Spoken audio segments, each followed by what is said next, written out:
Hey, welcome once again to What's Your Favorite Movie, the movie podcast that asks the question, what's your favorite movie? My name is Ed South, and you can find me on Twitter at Ed South, and also follow the show at WYF Movie Podcast. It stands for What's Your Favorite Movie. You can figure it out. And if you want to email us, favemoviepodcast@yahoo.com. Nobody's emailed us yet, but in case you want to, why not? Folks, you can hear the sound is a little different today. We are recording on location once again, and my guest is a good friend of mine, Terry. Please say hello to Terry, and Terry, please say hello to them. Hey, what's going on? Terry, my friend, is I'm so used to using your last name all the time, but we'll try to keep that. I try to keep that off the air. Terry is a restaurateur. Would we say that? Sure. A raconteur, a foodie, and all. And we're at one of his food locations downtown Baltimore, Maryland. At the, now say the name of your business. It's Crema Coffee Company. Crema Coffee Company. You're on the campus of the University of Maryland, right in downtown. That's where we are right now, Yep. University campus, with very smart people who don't spend all day podcasting. They are learning how to do it. And you sell coffee and pastries? Soup, salad, sandwiches, cafe-style stuff. Yep. And then your real passion, I guess, right now is your food truck, trying to get that going. Yeah. We've been doing that right now for a little over a year. At the moment, we just do it once a month, just trying to work on recipes and processes. I do that once a month in Frederick, Maryland. And that's called Mobtown Sandwichery. And it is awesome. I went up there to Thanks. Frederick, and had, what did I have again? A Korean cheesesteak? Korean cheesesteak, yeah. And tell them what that is, because it was just amazing. It's beef bulgogi, and which is a Korean barbecued beef, kimchi mayo, provolone, toasted Italian rolls. Really it was good. It was excellent. And, Awesome. It's not just like, oh, this is a good cheesesteak. It's like real food, like a real flavor profile. And you get like sweet, you get flavor or savory, and you get a little like heat from the kimchi mayo, so it's nice. Where I come from, we don't, everything's frozen out of a box onto the table at the restaurant. And what did you just make us right now? That was amazing. I don't even remember what it was called. Oh but yeah, it was those are so good. those are steamed pork buns. Oh my gosh, yeah. So it's a 3-hour braised pork belly, and then in these little Chinese steamed buns with hoisin sauce and. Hoisin. I thought you were saying scallions. Poison in the kitchen. I thought you were saying poison. I'm like, Yeah, okay. we'll call it poison I'll sauce eat it. next time. And I will post a picture of that on Twitter so y'all can Sweet. do that. So so check out WYF Movie Podcast on Twitter and see the pictures of that. Now, Terry and I went to college together way back in the day. Mm-hmm.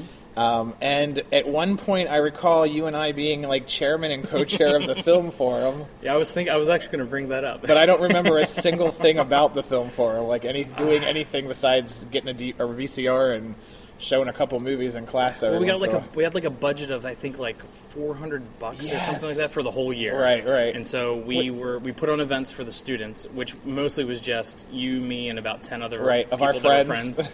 And so in the barn there, Yeah, and so we get popcorn and pizza, and we would do usually like a double feature. Yeah, And it was fun. post flyers up around campus, and it was definitely a lot Basically, we got the school to give us money to throw movie parties for our friends and of fun, which was awesome. eat the pizza. I can't remember a single movie we showed. Can you? No. No, it's all good. That was that. And so I asked Terry, as I do all my guests, to come up with a list of his 5 favorite movies, and Terry was like, just 5? I don't know if I can do that. But pretty tough. He did come up with a list, and now you are married and have 3 kids. You got 2 little ones running around. Yep, twins, Harper and Henry. So your movie watching time has been cut drastically, as all of us who have had kids. Yeah, it's pretty much, Mickey Mouse Clubhouse all the time, or Little Einsteins. Right. When's the last movie you saw? Do you remember? Yeah. We went and saw Force Awakens. We took our 7-year-old. Nice. So she loved it. Yeah. She loved it. It was awesome. And she was already familiar with all the Star Wars? A bit. She was. We've played them for her in the past, but she didn't really get into them. Right. I think just because they look kind of old, right? And her kids or the kids in her class and her friends didn't really see them so much. Okay. We weren't really talking about them, but we took her to see Force Awakens. And, it has the main character is a girl, right? And so she really was able to identify with that. That's awesome. Yeah. And so she really jumped into it's a girl, and she's awesome, and she's powerful, and she can fight, and she's smart, and she's pretty, and she was all about that. And then her friends and other kids in her school had gone and seen it as well, so they were all talking about it, and so she was really, really into it. And you told me before, when I had seen you last time, she made a book or something? Oh, yeah. So when we told her that we're going to take her to see The Force Awakens, she, from her library at her school, she checked out one of those Star Wars visual guides. Okay, yeah. So it was one of the older ones. I can't remember. I think it was probably for one of episodes 1 through 3. And so they touch on Anakin and everybody. Qui-Gon. Please take out your hymnal right now and turn to page 47. Sorry, yeah, No, it's all good. Church bells for the church. Yeah, next to, no, we're next right to here in the building. heart of the city. It's all good. I'm sorry. So she had the visual guide of the Star Wars universe. Right. And so she decided to do her own. So actually, at that point, we actually sat down and watched Empire. Okay. And after we watched Empire, she went through and did her own visual That's record awesome. Yeah. of the book. And so it was all these drawings, and her memory was fantastic. That's great. And anything that like a 6-year-old can remember. Right. And she was just really proud of it and into it. And she even came up, this is crazy, with a code system. So it was like black triangles were droids. Okay, yeah. Red circles were human, and I think like blue squares were aliens. So she had the front of the book, she had a table of contents, and she had all of these Awesome. coding systems. Right. So she could all right, you want to find a droid, here's you the go. black circle or something like that. It was something that I had never seen before. It was pretty smart. Definitely save that forever and ever and ever. I did. It's 'Cause it's in my desk. If she gets, if she's a huge Star Wars fan later in life, she will absolutely cherish that. They were planning on Halloween already. She wants to be Rey for Excellent. Halloween, so she's Excellent. stoked. That's cool. I'm sure we'll see a lot of Rays and whatnot this year from the new movie for Halloween. Harper and Henry were their first Halloween. They were Those Luke and are Leia, your the little twins. ones, Yeah, twins. They're like 20 months old, but their first Halloween they were Luke and Leia. So Oh, we had nice. costumes for them and had glow sticks to pretend they were like lightsabers. It was really, really pretty cool. Did you and your wife also do Star Wars to match? Or? No. We didn't have the time or the energy. My daughter's first Halloween, I dressed her up like Pebbles Flintstone because I already had my own insanely intricate, detailed Fred Flintstone costume.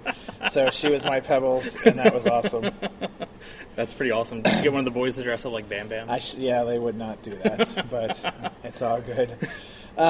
So usually on the show, and also I should say we're recording in the empty coffee shop here, which has I don't know, what is this? We got like an air That's vac- actually it's the air vent. the for air conditioner running. So Yep. that's what you hear in the background, but we appreciate you sticking around and joining us for that. I'm sure it's not as crisp as usual, but it's free, so don't complain, people. It's all good. So usually we go through and we do like this movie number 1, movie number 2. Terry's list of the big 5 of his list of 100 or so favorite movies, his big 5.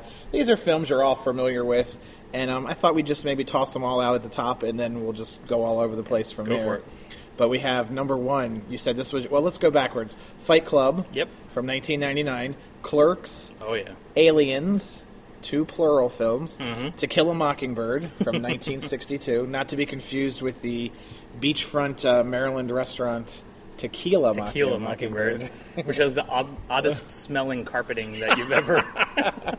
I did not know that. Yeah. I think they spilled a little too much tequila there. I meant to look up if they had any food items that were named after anything, like a Buddha-Rita or something like that. A true story. Every time we go down Ocean City, I stop there and get a T-shirt every year. Nice. So just because.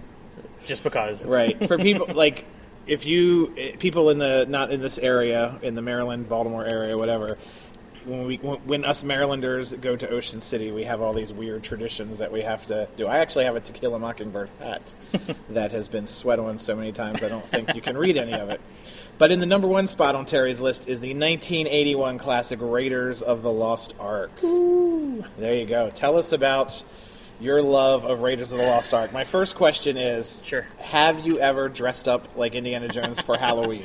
Yeah. I Okay, have. then you passed the test. I was like, if he hasn't, then he can't say that's his favorite movie. Yeah. It's just kind of a makeshift. It's such an easy it's not a simple costume, Sure. but It's pretty simple. It's doable. It's completely makeshift, is Yeah, what it was. that's you just awesome. need a brown leather jacket, a fedora, a whip, some Right, khakis, and right. a button-up shirt. Excellent. And that's it. And then throw some dirt on your clothes, and you're good to go. So did you see this in a theater when it came out in I 81? No, I didn't. So it was a little bit. How do I put it? my parents weren't into it, you Right. know, and I didn't have any friends that were really into it. So we saw it on VHS. Okay. Years later. But still, just that opening scene, you know, when he's in the jungle with Alfred Molina. Okay, yep. And so they're, you know, going to get the idol. And so he does the sandbag thing. He finally makes it through the booby traps and they get across.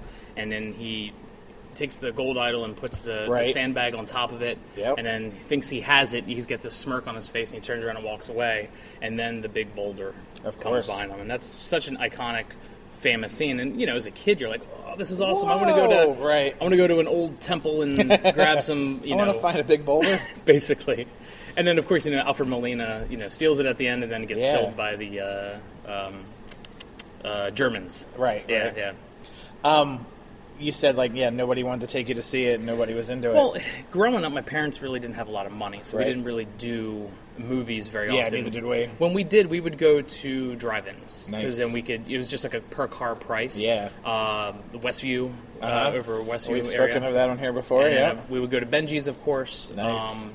And it was just much easier for my folks to take Right. 3 kids and then just throw them in the car and go to the... I mean, geez, I saw Karate Kid. Nice. At the Westview drive-in. Okay.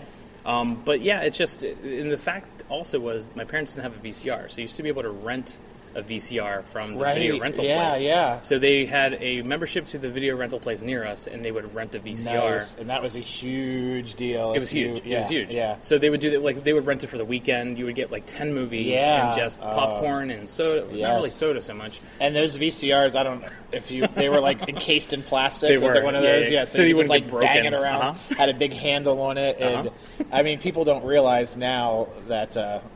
Kids don't realize like what a big deal it was to watch a movie in your house. But I was going to say, I didn't even know it was a thing, Raiders of the Lost Ark. Like, it came and went, and I was like, whatever, no interest in it because it wasn't a cartoon, and it wasn't funny or whatever. And then the next one comes out, Temple of Doom, Indiana Jones and Temple of Doom, and that didn't go on my radar. I didn't even know the two of them went together. I didn't know, because it wasn't Indiana Jones and the Raiders of the Lost Ark, as they like to call it now. Sure. And it wasn't until high school when The Last Crusade came out, Which is awesome. Everybody went like crazy, like, oh, there's a new one coming out, and I'm just like, what? That's a thing? I didn't even know that was a thing or Sean whatever. Connery. Yeah, and everybody went crazy for it, but Indiana, watch the dog. and the moment when I put 2 and 2 together, that Raiders and Indiana Jones were connected, I was in a grocery store, and they used to rent videotapes at a grocery store, and probably the giant plastic embedded VCRs, but I was looking at the box, and the back of it said, like, Indiana Jones' adventures continue in Temple of Doom next summer. I was like, what? That's cray-cray. Yeah, and then, they had the Indiana Jones TV show. Right, yeah. I was going to say... Indiana Jones Chronicles or something. At least two of you... I was going to say 2 of your movies were turned into TV shows. You know what the other show was from your list? The Clerks cartoon? Yeah, Clerks cartoon, which is awesome. But, there was Young Indiana Jones Chronicles was the TV show, which I think is streaming on Amazon now, folks. Because I remember in Last Crusade, it was River Phoenix was in the beginning of it. So he played young Indy in the beginning, and then he steals the cross, like this silver cross, from another archaeologist kind of guy that was selling them instead of putting it in museums. The third one is the only one I haven't seen still. Oh, really? Yeah, I just saw the first one within the last 5 years. I know I'm so late to the game on that, but I loved it. It's good. Yeah. It's definitely a bit, I think, formulaic to the first couple, but it really outlines it. It gets more into like the Nazis, and which you see in, of course, Raiders of the Lost Ark. It's one of those movies like Aliens and even Clerks where it's been copied so many times that if you haven't seen the original first, it doesn't feel... You have to keep in your mind, this is what everybody was ripping off. Yeah. This has been done. And Lucas and Spielberg were copying the old pulpy movies of like the 30s and 40s. That's what they were copying, essentially. But the cinematography is just amazing. It's a masterpiece through and through. Absolutely. I have seen the stunt show at Disney World, the Indiana Jones Epic Stunt Spectacular, way more than I've seen the movies, which is probably a sin in movie-going, whatever, but I've probably seen that show at least 100 times between live and on video. But have you been in it? I have not been in it. I have. Oh, nice. So we went, I think in maybe 95 or 1996, my wife and I, now wife, went on spring break to Disney, and I was chosen to be one of the audience participants. Nice. It was a lot of fun. Did you, like, wave your hand super duper to get it in? You do the whole, I Nice. whistled and was loud, and of course, because, my favorite movie, and... Yeah, what a thrill. And then what did you do? You were just in this crowd, like, screaming and cheering. Pretty much. You just, you followed the, like, the coordinator person. You had to do what they did, Right. and you ran around. They gave you, like, a cloak. So I remember you have, like, this big, like, kind of, like... I don't know if you were like a street urchin or something they like give that. you costumes like that. Yeah. You were wearing that and just kind of like running around. It was a lot of fun, though. I saw a video where the girl in that show that plays Marion was a huge Indiana Jones fan when she was little, and they show the tape of her like playing Indiana Jones when she was little. She had all the toys, wow. yeah, and then she auditioned for it like 10 times before she finally got it. Now she's been doing it for years and years and years and won't let go. And I actually, when I saw the video, I recognized her from seeing it there at the park. That's pretty cool. And you actually also named one of your kids after Indiana Jones. Yeah. So, unless you're a big fan of the movie series, then you won't know that Right. Indy's real name is Henry Jones Jr. And when my wife and I had found out we were expecting twins, and then we found out their genders, we were going for a little bit of alliteration with the kids. Right. And we had a girl's name picked out that we liked a lot. And we needed an H name to go along with it, and the first thing I thought was Henry, Nice. because of Indy. Yeah. And I know when you said that the other day when we were texting about the show, and you're like, I named my son after Indiana Jones. I'm like, no, you didn't. Your son's name is Henry. And I was like, oh, okay, yeah, I got it now. From my... yeah, They don't mention that in the stunt show, so it didn't come to the forethought, my friend. And then your daughter's name is Harper, after Harper Lee, who is the author of To Kill a Mockingbird. right, Yeah. upon which the movie is based. And I will say Tequila Mockingbird till my dying day. In To Kill a Mockingbird Yep. stars Gregory Peck. Yes. And Gregory Peck's grandson is named Harper. Oh, really? Did you know that? No, I didn't know that. I like when I find these little fun facts. So this got me thinking of a whole little riff about kids' names and naming your kids after movies Okay. and stuff like that. Because my kids, I have 3 kids, Yep. and they all have entertainment-based names, not necessarily from movies. But my oldest son, Elias, we got that name from Walt Disney, Walter Elias Disney. Yep. And his middle name is James, which is for Jim Henson. Disney and Jim Henson are Cool. two of my 2 idols. As you can tell by the amount of work that I've done to whatever. They were a little more prolific with their lives than I've been up to date, but whatever. And then my son Tanner, we named him after one of my favorite TV shows, The Family on Alf. Which I think you were one of the few people that instantly got that reference. I think a lot of people that know they me, said it yeah. was Full House at first. Right, yeah, I think, know. right? When the new Full House came out, I told my son, like, expect to when you go to school Monday, everyone's going to know or think that you're named after the Tanner family. And then my daughter... Wrong Tanner family. Right, wrong Tanner family. Wrong network. No alien. And then my daughter, London, I wanted to name her Ariel after the Little Mermaid, and my wife was not having that. So she liked the combo of London Ariel, so we went with London because London Ariel, so her middle name's Ariel. Her middle name is Ariel. Oh, yeah, I didn't know that. Yeah. So I got that in there. I wish her name was Ariel, but that's all right. And Do you just call her Ariel sometimes? I started to when she was little, and it just didn't. Nobody's joining me on that journey. So, and then later we thought, like, London. Well, there's a lot of Disney films that take place in London, so that's kind of cool. Not that it has to be named after it. But my nephew is named Lucas Harrison, so they got a double Star Wars / Indiana Jones reference there. Interesting. And I remember if they were going to have a girl, they were going to name it Sindel. Do you know that reference from Star Wars? No. That is that was the little girl in the Ewok adventure. Oh, jeez. That's a deep cut. Wow, that is a Star Wars deep now, cut. Did that actually come out in the theater? No, it was on TV. That's what I thought. Yeah, it was on in like 85, it's like 86. It's like 3 kids, and then they were living on Endor with the Ewoks, right? Yeah, their spaceship, their Star Cruiser crashed, Yeah, and they met up with Wilford Brimley, gave him some oatmeal, and they went and found the Ewoks. Yeah, there's 2 of them. As long as it's not the holiday special. No. With B. Arthur and Harvey Korman are in it. No, what's the other guy? Oh, jeez. Oh man, he played Ed Norton on Honeymooners. Oh, yeah. But geez. he's in it. He is. Oh, He's come on. well, he's Art like Carney. Art Carney. He's like the repair guy. Like Nice. their TV or whatever it is. You've seen broke. it? Yeah, unfortunately. I bought it. Yeah, I bought it at a convention. I haven't gotten to watch it yet, but Chewbacca's family, they look like hand puppets. The costumes are so poorly done. I want to see it. I need to watch that. And then Mark Hamill's makeup is really crazy. I think this was before Jedi.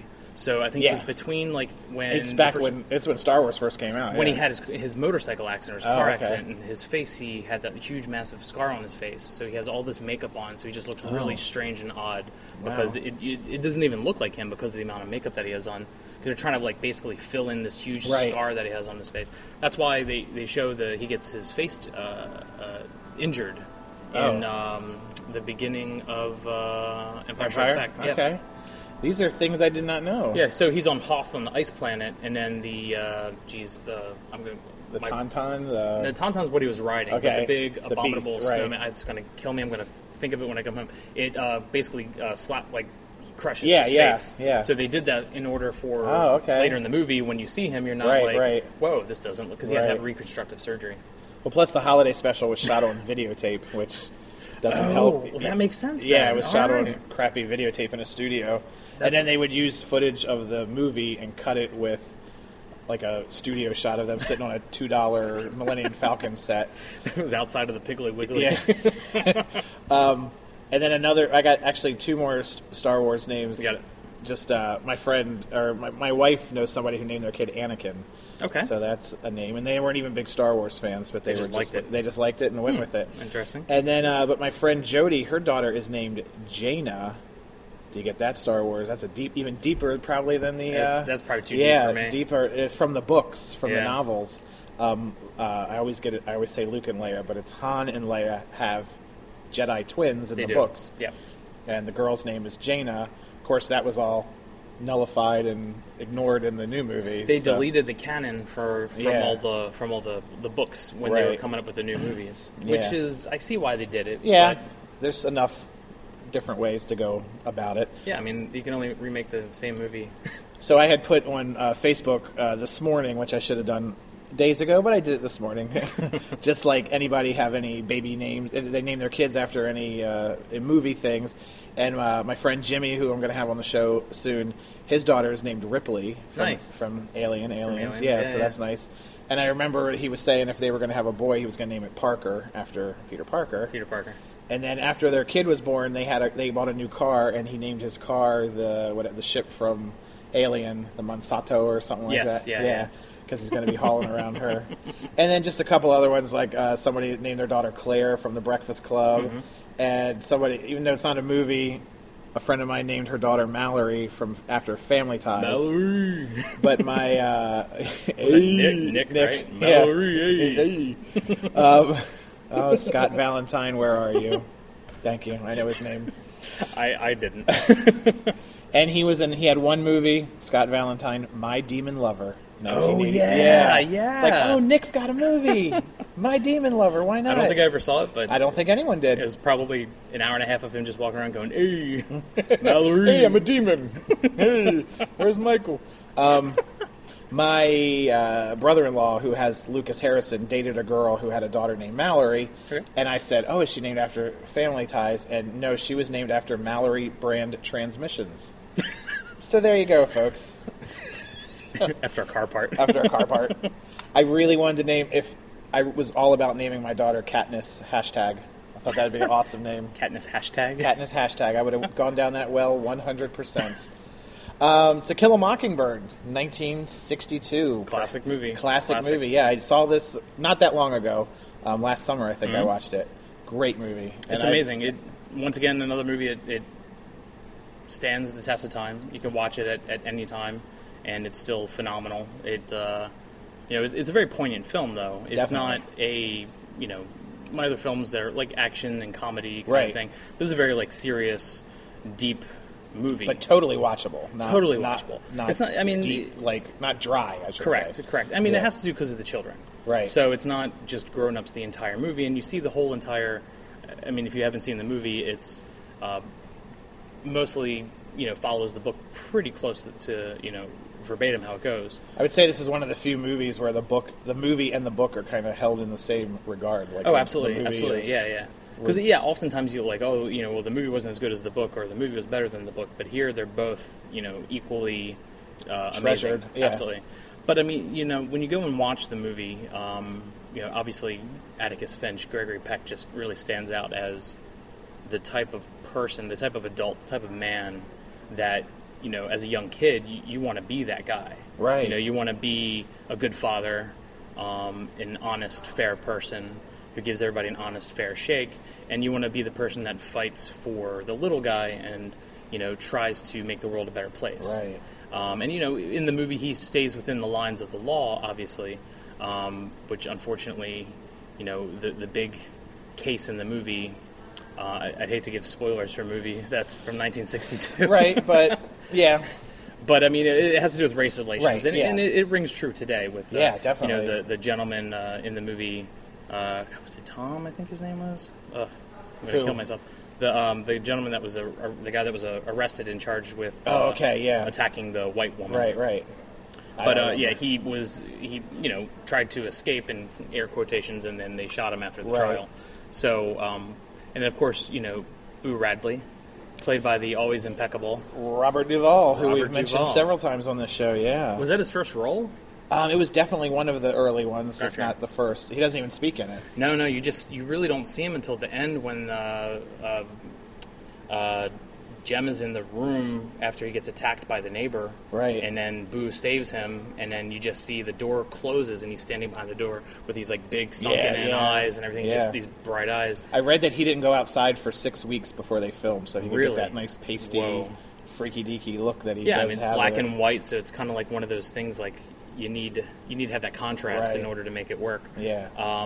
And this is one of those movies of that time period where they could do it in color or black and white, like that was an artistic choice. Absolutely. Or a budget choice sometimes, but this definitely an artistic choice, and it definitely works.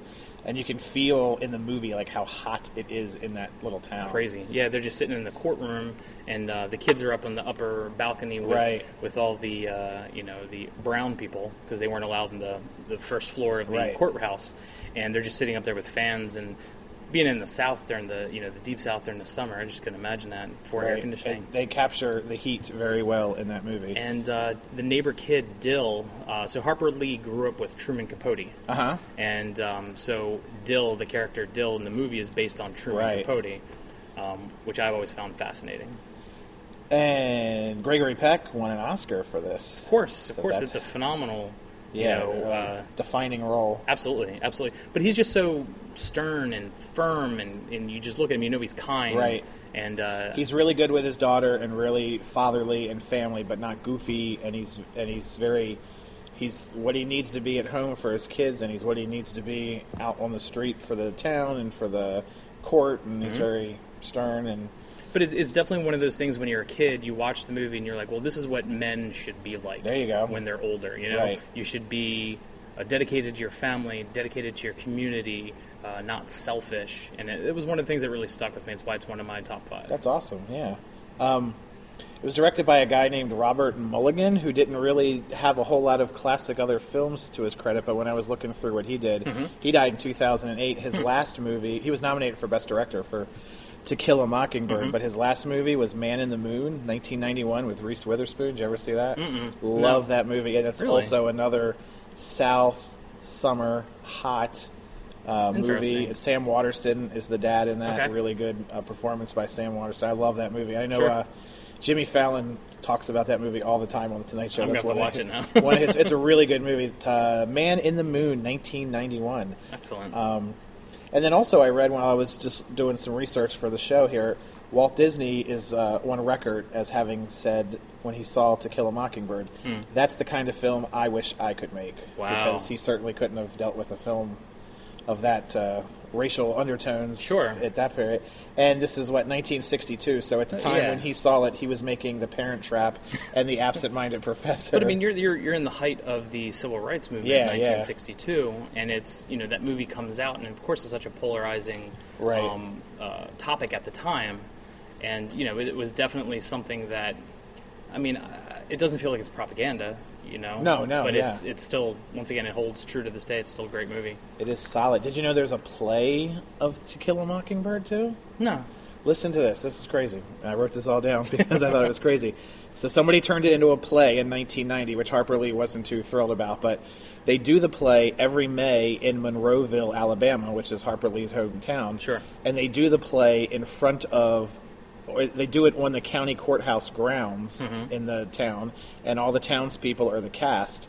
And then at intermission, they pick white male audience members to be the jury in the courtroom scene. And then during the courtroom scene, they go into the courthouse and do the play in the courthouse, and they even racially segregate the audience and Wow. sides. And I can you imagine anything being more powerful? And Yeah, I mean, it's a good social, I don't want to say experiment, but a good social, I'm going to have to say experiment. right, yeah, like one of Just those to, things. so because, A living art piece. yeah, you don't really live through that these days. The segregation and stuff. Just, I mean, growing up in Baltimore, Baltimore in my lifetime really hasn't been segregated.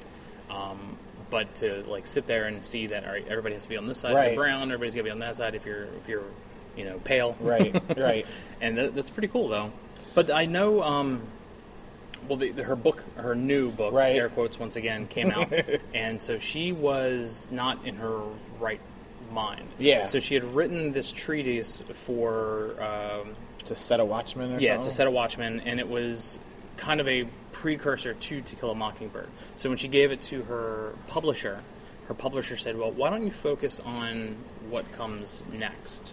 Do this story instead. This isn't as good. Do that, come back with me with that. And so she went home and wrote To Kill a Mockingbird, brought it back, and as everybody knows, the only other book Right. that she had ever written. And I read she was still getting royalty checks every Nice. year of upwards of $10 million Yeah. from sales from the book and movie rights still. It's I read in amazing. England it sells higher than the Bible, which is Wow. considered the highest, biggest selling book in this Course, country of course. every year. So that's To Kill a Mockingbird. It was on Nice. Netflix not that long ago. That's where I watched it. So Did they pull it? Is it like I don't know. Yeah. But I should have checked before I came on the show and talk about it. But you can find it, people. It's not Yeah. that hard. It's on TNT Turner Classic Movies all the time. I get an email from Netflix saying these are the movies that are going away. Right, These are the right. series that are going away. If you want to watch them, Yeah. do it before end of the month. Do it before tomorrow. Basically. Watch these 7 months. So let's talk about another artistic triumph in American cinema, Clerks. Clerks. I'm going to Ah, skip such down a to good Clerks. movie. Yeah, that's fine. 1994, and this is Kevin Smith, who you might know of from Oh, yeah. now. He's really known for Clerks. He's done a bunch of other stuff, but he hasn't had another career-defining. Mallrats. The Chasing trilogy. Amy, what are they? View Askew Universe or Right, whatever it is. Clerks, Chasing Amy, Dogma, Jay and Silent Bob Strike Back. Yeah, great films that are all separate. Well, the first 4 are all separate, Yeah. and then the last one kind of you need to have seen the other ones. It to ties really- it all together. Yeah, It's but all inside jokes. Such a great job. So, Clerks, 1994. Now I know where you were the first time. I know where you were the first time you saw this. Wait, did you ever? You didn't see To Kill a Mockingbird in the theater, obviously. No, didn't see that. That was one of the other things I saw when I was older. I had to be a teenager when I saw To Kill a Mockingbird. So I think I saw it in high school for the first time because we did To Kill a Mockingbird in English. I think we showed it English class. at college once, but I think that Probably was through did. the radio station, maybe Yeah.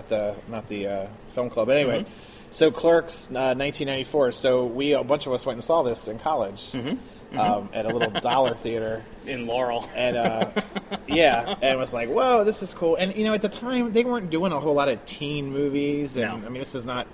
That's kind of teen movie. They're Post high school. They were exactly our age, really. were. Yeah, Yeah. our Absolutely. age. So it kind of blew us all away. But we got to just throw it in here now. So a bunch of us went and saw this. I think we had 2 or 3 carloads. Yep. And we went up to Laurel, which was a hike from our school. And so then I guess we're probably going to like IHOP or something afterwards, or Denny's. Yeah, it was a late movie, so Yeah. I may have even been a midnight movie at the theater because I think it had already run its theatrical run. Yeah, it was and so they're doing they used to go to the midnight movies. Yeah. So it was one of the midnight movies they did in Laurel. We decided to go. We go see the movie. I'm leaving the theater. Well, we're all back at the school, like, or wherever we were, Denny's, and we're like, where the hell's Terry? Like, Yep. what's going on? And we didn't have cell phones, and Of course. I don't even think we had pagers yet or anything like No, that. it was Pre-everything. Pre-everything. Right. It's crazy how 1995 or whatever, Right. it's like before Or- instant communication Yeah. or instant access. Yeah. But so the week before we went to go see Clerks, I was in a minor car accident. I got rear-ended at a stoplight, and so the back of my car was smashed up. So leaving the theater, just driving back to the school, I get pulled over by 3 police cars. There's a police car in front of me, a police car behind me, and one to the left. So they simultaneously hit their lights at the same time, and I'm just kind of freaking out. And I stop the car, and they get out of the car, and they get me out of the car, and I'm in basically I'm crapping my pants. Right, yeah. Like, I don't know what's going on. And so apparently a woman and her child were hit down the street on Route 1 in Laurel, Maryland, and I believe even the woman may have even died, or I think one of them may have died.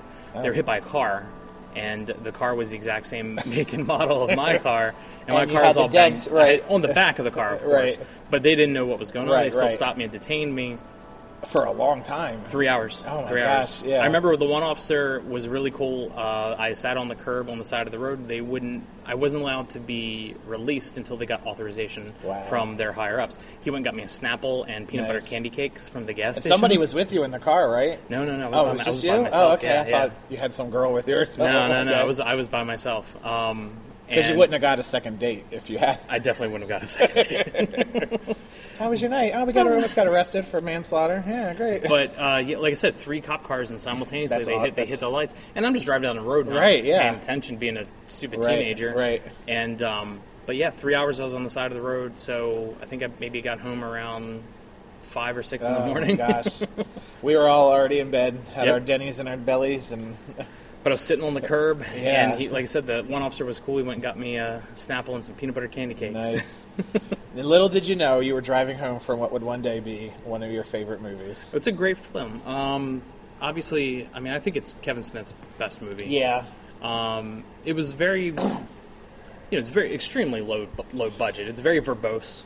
Verbose. Yeah, it's he made this on his credit cards. He got and- loans from his parents. Yeah. But I mean, going back, and I didn't know any of this stuff at the time because, Right. once again, the internet was really in its infancy. So I mean, you could go on Angel Fire. Right.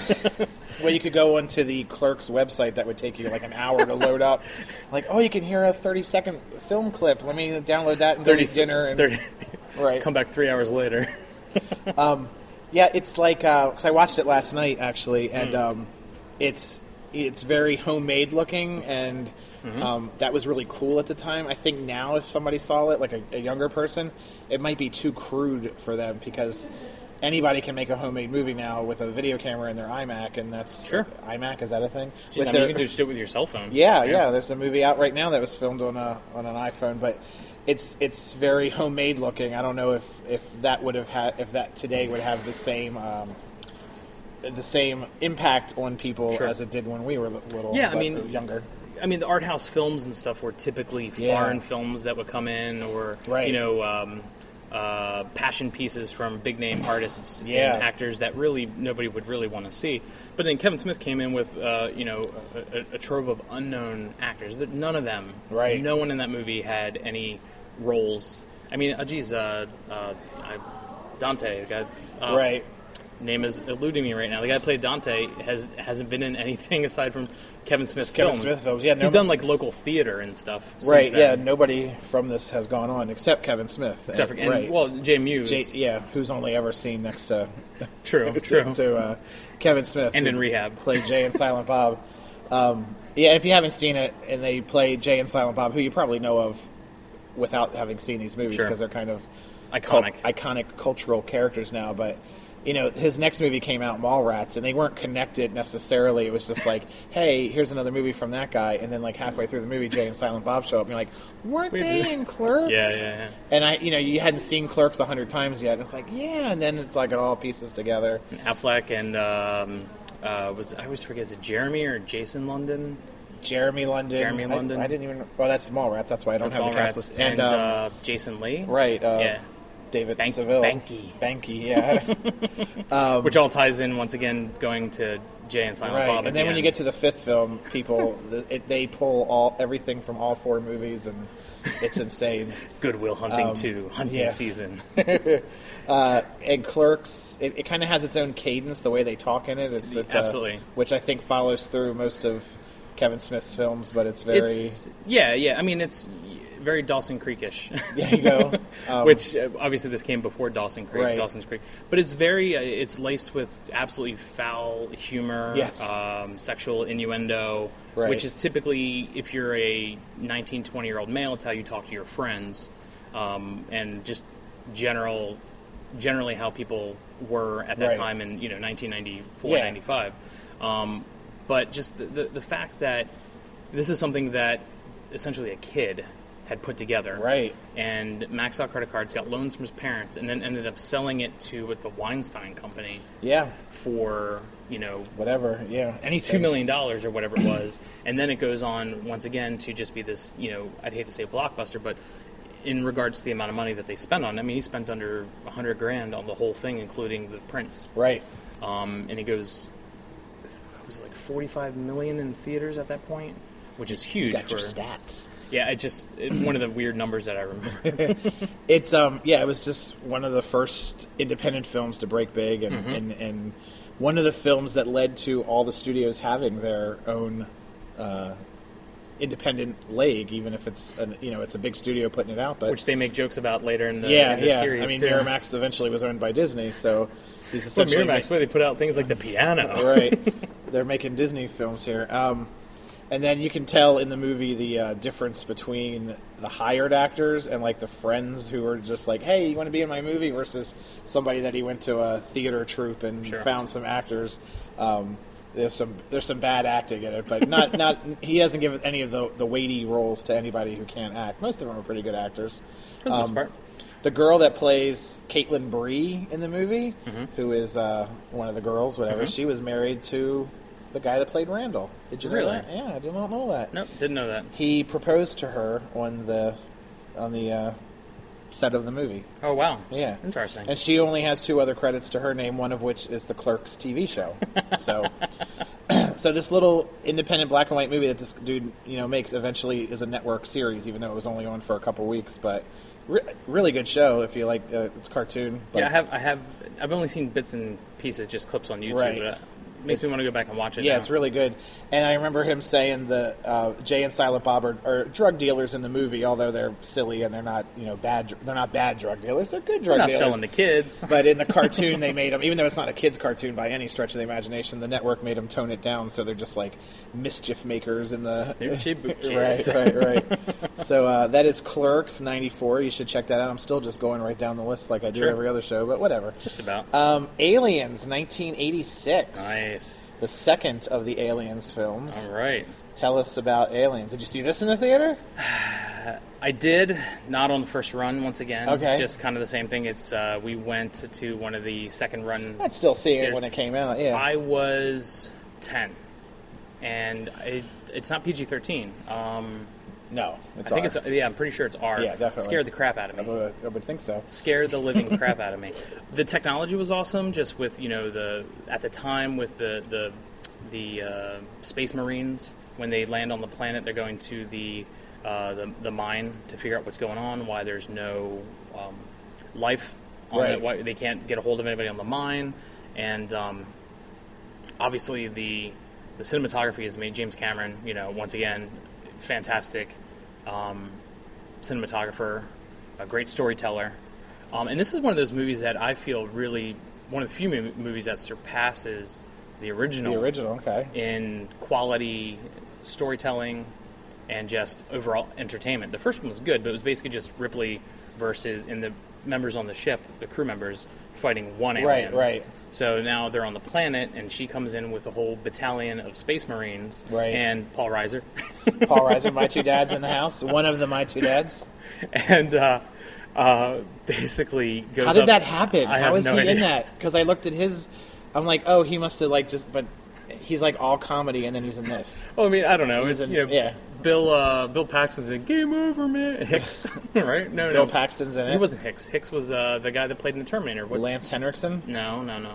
Oh, geez. He played Kyle Reese in the first Terminator movie because that's James Cameron also did the first Right. Terminator movie. I do not know. Michael Biehn. No. Maybe. Wait. But yeah, Lance Henriksen, Abraham Lincoln, as I like to call him. My go-to for Lance Henriksen, I don't even remember the name of it. He did some movie where something like Man's Best Friend, where there's like a robot Rottweiler or something that went crazy. Oh, geez. Yeah, Yes. I saw that. So, yeah, in high school, I was into really bad just B horror movies. Chopping Mall. Oh, I love Chopping Mall. With the robot security guards Killbots, that go crazy. yes. They just go That crazy. is such a good Get movie. hit by lightning, start killing everybody. Yeah. You know, Killer Clowns from Outer Space. I've seen that. Attack the Killer Tomatoes. Oh, of course. Oh, You know, Terry. just cheesy, horrible. You have unlocked a section of my heart for those films. And just even like dumb zombie movies. The whole like Night of the Living Dead series, which were just fun gore fests. Right. My mom was really, really into horror movies growing up. Oh, that's cool. We would watch Nightmare on Elm Street and Nice. Friday the 13th, and obviously as a kid would scare the living crap out of me. Right. But I loved it. I still thought it was hilarious. I used to, after I saw Friday the 13th, I went around Halloween and bought all the liquid latex that I could find. Okay. To try to make my face look like Freddy Krueger's. Uh-huh. So obviously no internet at the time, so Right. it's all like basically toilet paper, Right. tissue paper, and liquid latex. And needless to say, it didn't look anything like. I look like a giant pimple that just got popped. Hey, why not? But yeah, Aliens. Just the sets were amazing. It's action packed. It's a cross between a war movie and like a sci-fi. You know, Yeah.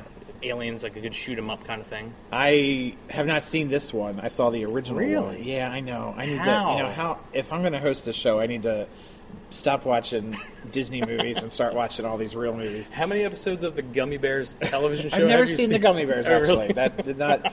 But I did see the original Alien a few years ago. Gotcha. Yeah, and Yaphet Kotto. yeah. But the thing is, now there's this movie called Spaceship that I discovered on VHS. It's actually called The Creature. The Creature Wasn't Nice. It's Leslie Nielsen and Cindy Williams are in this. This is one of my all-time favorite movies. Cindy Williams from Laverne and Shirley. Yeah.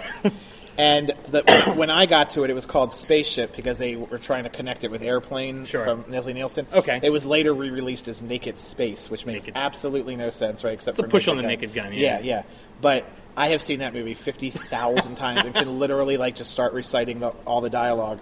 And then I didn't know it had anything to do with Alien. And then I watched Alien, and it's like, I'm like, oh my god! It's like it's a like complete beat parody. for beat parody of Wow. Alien, and I had no idea all these years. I've never heard of Spaceship. Yeah, nobody has. It's such a great Creature movie. wasn't nice. And when the creature wasn't nice, you can usually find it under Naked Space. And it's from 1983. And when they finally catch, there's no spoiler here, when they catch the alien and they have it like in the containment unit or whatever, and they hook it up, whatever, and they flip the switch, and then they can like translate what it's saying, and it does a musical number, and it sings "I Want to Eat Your Face."